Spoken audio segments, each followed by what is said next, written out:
Hi, I'm Neil Greenberger. Thanks for joining us on In the Loop on County Cable Montgomery. Today, our very special guest, Councilmember George Leventhal, who just completed quite a year as President of the Council. Councilmember Leventhal, when your first day in office, one of the first things you said is this is going to be the county and council that works. And you took on a challenge, 2 new council members, which is not typical and not easy, a difficult budget year that you knew from day one, and yet the number of accomplishments of this council and all the things that went very smoothly, pretty amazing. Well, thanks, Neil. I think we've shown that where you have 9 very serious, very thoughtful policymakers who agree with each other most of the time, you can get a lot done, and that's what we did. How much behind the scenes did you have to do to make all these things work? With the role of the council president, I think the most important job is to take the temperature of his or her colleagues. You need to do a lot of consulting. You need to try not to surprise your colleagues so that when you speak as the presiding officer, you're speaking on behalf of the entire body because you've checked with the members of the body. And you can't stop just with 5, which is a majority. You really need to consistently consult with all 9. And so that's what I've tried to do, is just be in frequent contact. Before I took on any initiatives, I wanted to make sure that I had a strong majority behind me. I didn't want to introduce legislation unless I knew it would pass because I had checked beforehand. You're not an effective leader of a legislative body if your own bills don't pass. So it was just frequently checking and taking the temperature of my colleagues. Well, you took a lot of temperatures apparently because you got a lot done. Well, what do you think are some of the major things that people are going to remember or will have a long-lasting impact that this council approved this year? We responded to President Obama and U.S. Labor Secretary Tom Perez's call to lead on leave. We made sure that employers in Montgomery County must allow their workers to take off time from work if they're sick or if a loved one is sick.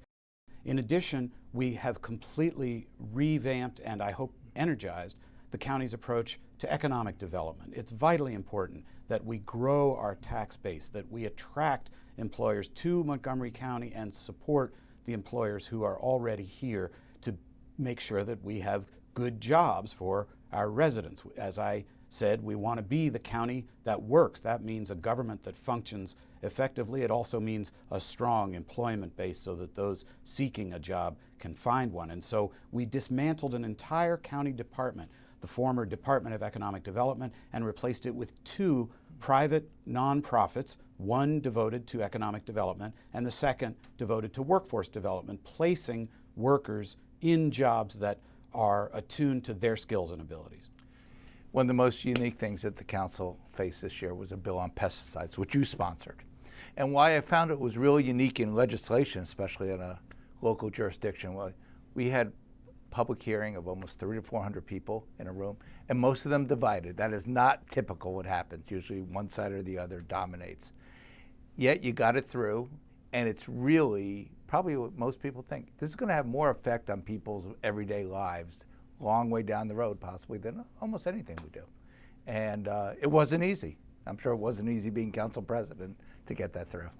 The Healthy Lawns Bill is an important step towards our goal that Montgomery County should be the healthiest, safest, cleanest county in the United States. There's an abundant record in refereed journals, peer-reviewed journals, that exposure to pesticides and herbicides is detrimental to health, that there are many, many diseases, cancer, respiratory diseases, developmental disabilities that are linked to early life exposure to pesticides. And pediatric concerns are very, very strong. In addition, I've heard from many, many constituents about exposure of their pets. Pets who have developed cancers have gotten very sick as a result of running across a yard that had been treated with these toxic chemicals. Provinces in Canada have had these rules in place for many, many years, and they still have beautiful lawns. Neighborhoods still look very nice.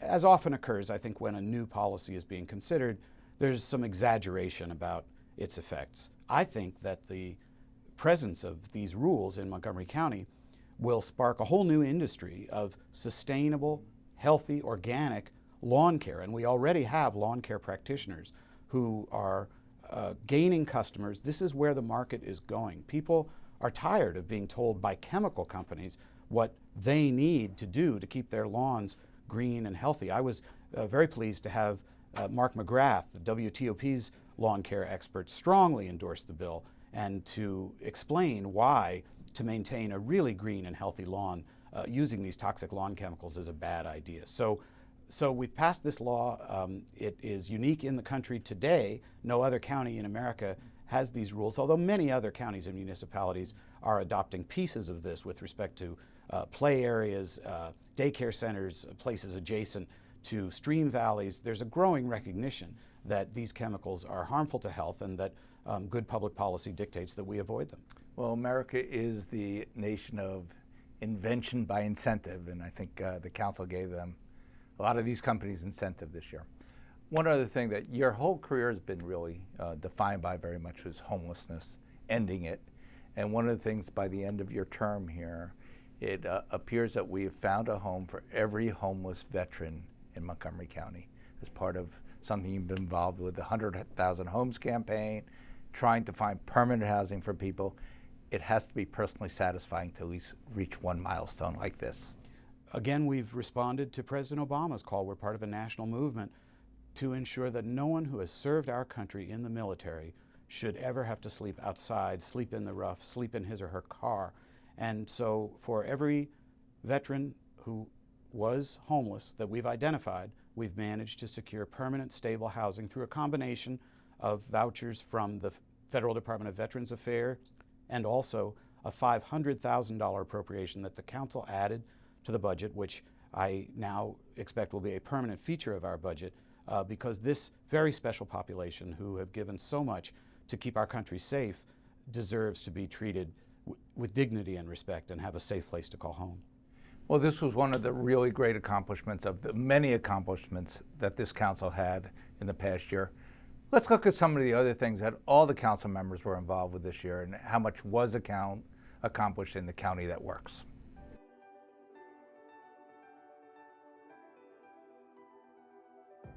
I sincerely want to thank each of my colleagues for placing your confidence in me. We are going to work together. We are going to produce. We are going to get things done. We are going to show what it means to be the county that works. We're getting a lot done at the County Council, and we're working well with the executive. We work well with our General Assembly delegation. We've been productive, and I think what we're noticing today is that we are a government that works. We're getting results for the people that we represent. We're listening and trying to be responsive with policy options that are carefully thought through. It takes time to get these measures through, but we are handling them in an efficient manner. We're addressing people's real needs in a way that I think is prompt and cooperative. I am very pleased that these proposals reflect the values that we hold dear in Montgomery County. We're talking about procurement, we're talking about taxpayers' dollars, and they're being aligned to make sure that we address some of the disparities that exist and that we promote the best possible quality of life. We're trying to reduce and limit the amount of access that our minors have to smoking materials as a whole. Radon is the second leading cause of lung cancer to smoking. That's not something that is to be taken lightly. And there are many families that unfortunately are living in these conditions now.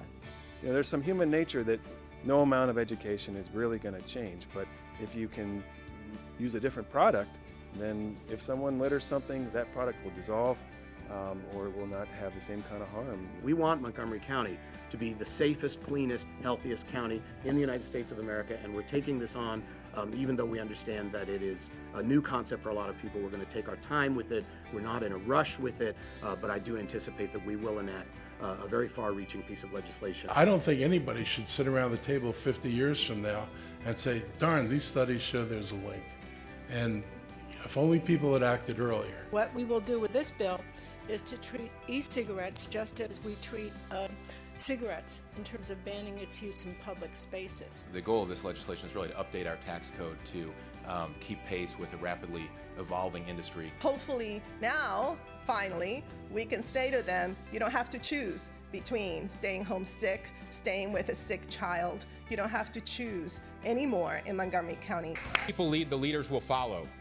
What's also true is when Montgomery leads, Maryland follows. What makes the community especially great are the small things and the kindness and generosity of the human spirit. We obviously have a lot of work to do in Head Start, in pre-K, in child care centers, but family child care can play a very important role, especially in the growing immigrant communities and most certainly in the Latino community. Human trafficking in particular is a terrible scourge facing the entire country and our county in particular, and I'm sure Councilmember Katz and I and Committee Chair Elrich will take this up very quickly. It's really important for us as a region to make sure that we're saying that we don't want to see the abuse of these young boys and girls, and then also some of our older men and women as well. 6 months ago, I met with our excellent director of the Office of Consumer Protection. Together, we worked on this legislation for many, many months. The goal was simple: end predatory towing. The Humane Society of the United States is working to impose better practices throughout the industry, and if local government acts in this regard, it will have an effect on the market, and animals won't be bred any longer in inhumane conditions. That's the overall hope. We argued very strongly as a county, and ultimately very successfully, that we should have the right to have a surcharge on Uber and Lyft for the purpose of providing services to the disabled. I believe that our DLC can be improved so that it provides an enhanced retail experience for our residents. I believe that our DLC can figure out how to effectively distribute the roughly 5,000 products that they keep on stock at their warehouse. We need to really identify what the problems are and whether they can be resolved in our existing model. To make certain that Air Public is being served literally in every way that's the best way possible.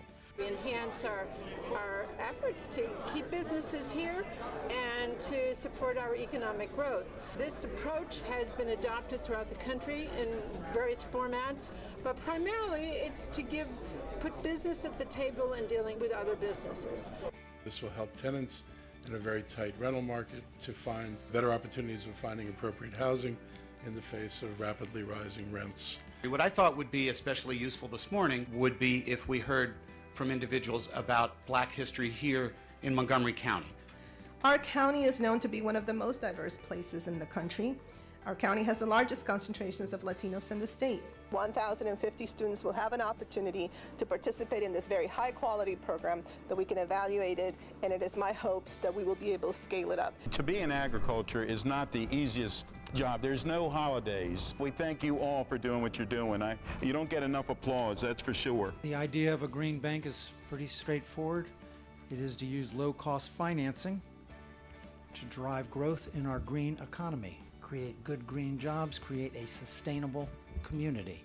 I'd like to see our Department of Transportation, which has new leadership, really gain more kind of acceptance in the bike community. You have growing immigrant communities that need a place to worship, and yet it's not easy to find space. That's why I suggested that the churches and other faith communities here get to know each other, because established churches may have space. Government cannot do it alone, and we need everyone to work together, and that means the faith community, the nonprofit community. We need to stretch our tax dollars so that more can be done. If we can pool our funds, if we can work together, as Samara and many, many others in this room have done, we can actually achieve that much more. In my mind, the best way to deal with liability is to fix the problem, not pretend like you don't know.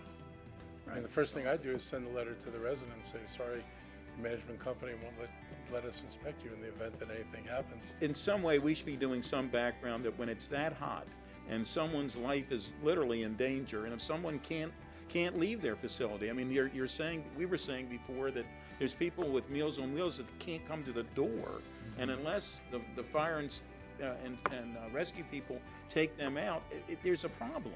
Now, I know there's nothing we do in elected office that is universally popular. I'd like to see this measure uniform in all 50 states. That's what our goal should be. The fundamental ability of workers to keep their job and not have to make this agonizing choice between earning a living, paying the mortgage, or showing up to work sick. Friends, it's worth it. It's worth it. Thank you for your support. That's quite a way to close this edition of In the Loop on County Cable Montgomery. I'm Neil Greenberger. Great thanks to Councilmember George Leventhal for being with us. Thanks for joining us.